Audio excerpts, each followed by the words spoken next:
Facebook family.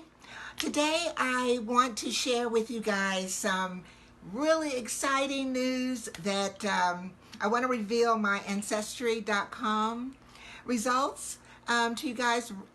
Many of you all know that I've been researching my family's roots, ancestry for a while now. It does take a lot of time. I know many of you guys have done the DNA test and you've been going through Ancestry.com, MyHeritage.com, and all those websites that search, for your ancestors. So I've done pretty good with the people search. I have, with my mom's side, that's the Prudes, and I've found my grandmother, great-grandmother, all the way back to about the 1820s. And on my dad's side, Fowler, I've done pretty good there as well, but I'm kind of stuck.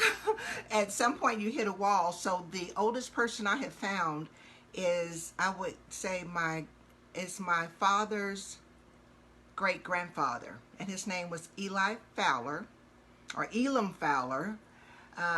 You'll find a lot of different versions sometimes, misspellings, and that's what I'm running across right now. And he was born in 1824 in South Carolina. Well, my next thing is if you were born in 1824 in South Carolina, more than likely you might have been born a slave.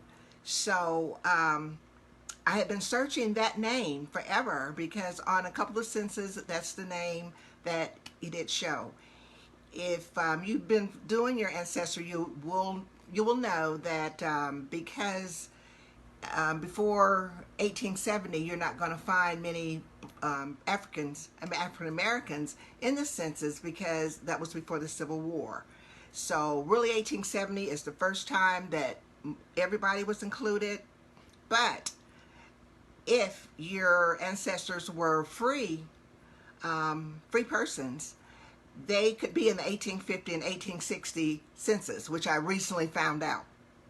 So I've been searching for this man, Elam Fowler, in South Carolina, and just hitting walls. Well, after a couple years searching, I have finally found his name misspelled, and he went from South Carolina, ended up in Tennessee, and in 1850s, on the census, as a free person, listed as a mulatto, his wife white, not white, excuse me, his wife was black, and so you'll find this either black or mulatto or C for colored, and all these different things. But I was very happy to find out that by the time he went from South Carolina to Tennessee, he was a free man. So anyway, so I'm going to show you guys my results. And first I had to send a letter to each of my sisters so they wouldn't be shocked to see this video. And also these results came back on my birthday, April 16th. I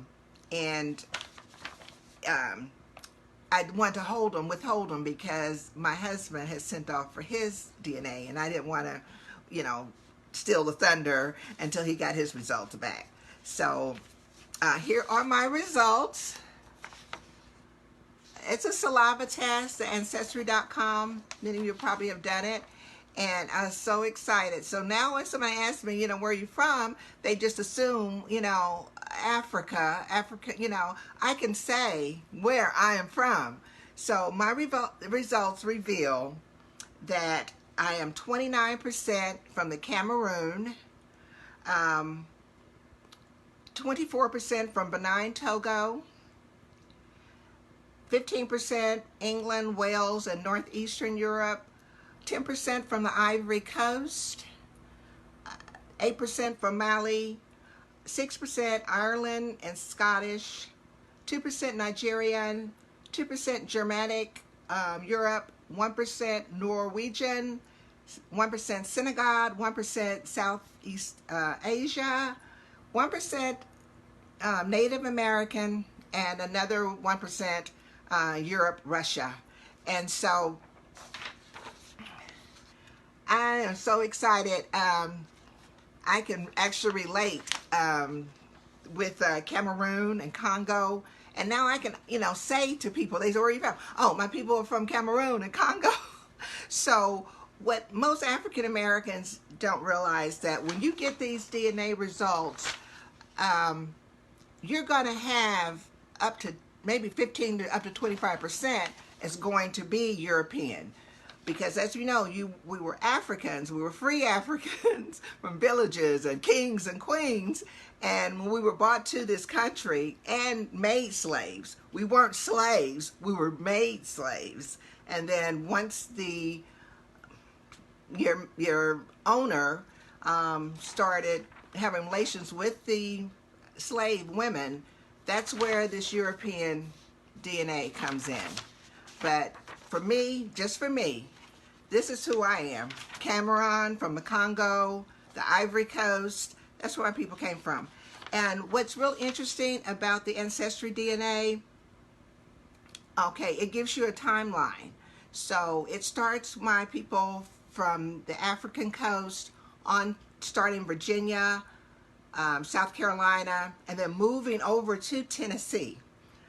My dad was born in Tennessee. His dad was born in the same place in Tennessee, and his dad's dad. So that county, Hardin County, Tennessee, is where they were all born. So about 2 years ago, I talked my friend Kathy White into driving to Tennessee with me, which she did. And I actually visited the place that my dad, the town that he was born in. And I'd never been there. I'd only been to Memphis, Tennessee. So it was very exciting. Just tracing your roots is very exciting. Hey, I'm going to put a link because Ancestry.com is having a sale. If you want to do your DNA, it's normally $99. It's just a saliva test that comes back in a couple weeks, and they will send you these results. This is just the first page. They send you a timeline, and you're on the site, and you can put your profile out there, or you can share it with other people. I've already connected with a few people. It's very exciting, to find out who you really are. And you can be proud.